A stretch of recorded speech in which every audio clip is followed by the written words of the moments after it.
Hello everyone, I hope all of you are doing great. You are having a great time with your studies. So just try to look at this particular question जो कि आपके screen पर है. ये question आपके JEE के exam में आ चुका हुआ है. And I'm sure कि इस टाइप का क्वेश्चन आपके particularly एग्जाम में आता ही रहता है. एंड स्पेसिफिकली मैं अगर बात करूँ टर्म ऑर्थो सेंटर से रिलेटेड क्वेश्चंस तो आते ही हैं. Almost you can have this particular question, this kind of question की जो आपके एग्जाम में आएगा. सो आप इस क्वेश्चन को देखो, बट इस क्वेश्चन के बारे में अपन थोड़ी देर में डिस्कस करेंगे. बट बिफोर दैट, ये जो टर्म है ऑर्थो सेंटर, मैं अगर इसके बारे में डिस्कस करूँ तो कुल मिलाकर के ऑर्थो सेंटर के बारे में हो गए तो 3 से 4 केसेस का ही क्वेश्चन जो है एग्जाम में रिपीट होता है. फर्स्ट थिंग, जो सबसे ज्यादा इंपॉर्टेंट फैक्टर है, सबसे ज्यादा इंपॉर्टेंट फैक्टर है ये कि नो, आप अगर क्वेश्चन को देख रहे हो, able to figure it out कि यार ये क्वेश्चन तो पार्टिकुलरली जो ट्रायंगल बन रहा है मेरा, वो एक राइट एंगल ट्रायंगल, तब तो क्वेश्चन वहीं पे खत्म है. Just try to understand, question वहीं पे खत्म है. You have to make sure कि आप पहले टाइप ऑफ ट्रायंगल को पता करो. अगर मैं इस पर्टिकुलर क्वेश्चन की बात करूं, बिकॉज ऑर्थो सेंटर का एक ऐसा प्रॉपर्टी होता है. So I hope everyone knows the basic definition of orthocenter, that is the point of concurrency of altitude. या फिर अगर आप concurrency वर्ड भारी भरकम सा लग रहा है तो point of intersection of altitude भी आप बोल सकते हो. ऑलराइट.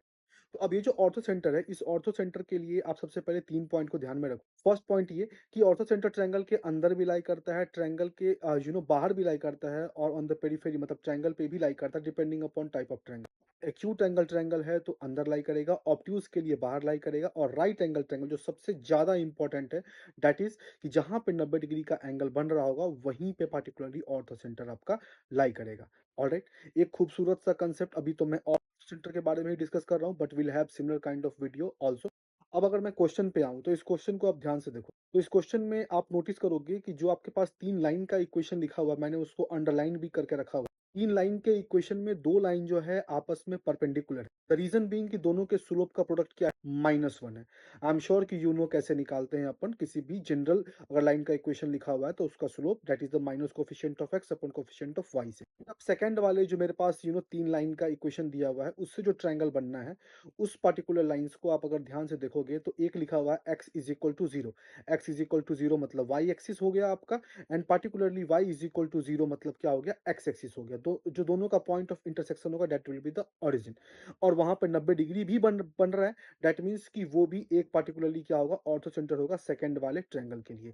तो अब आप दोनों के पॉइंट ऑफ इंटरसेक्शन आपको पता चल चुका हुआ है, दोनों के बीच का डिस्टेंस निकाल दो और ये आंसर आप you will have the particularly answer after solving this one.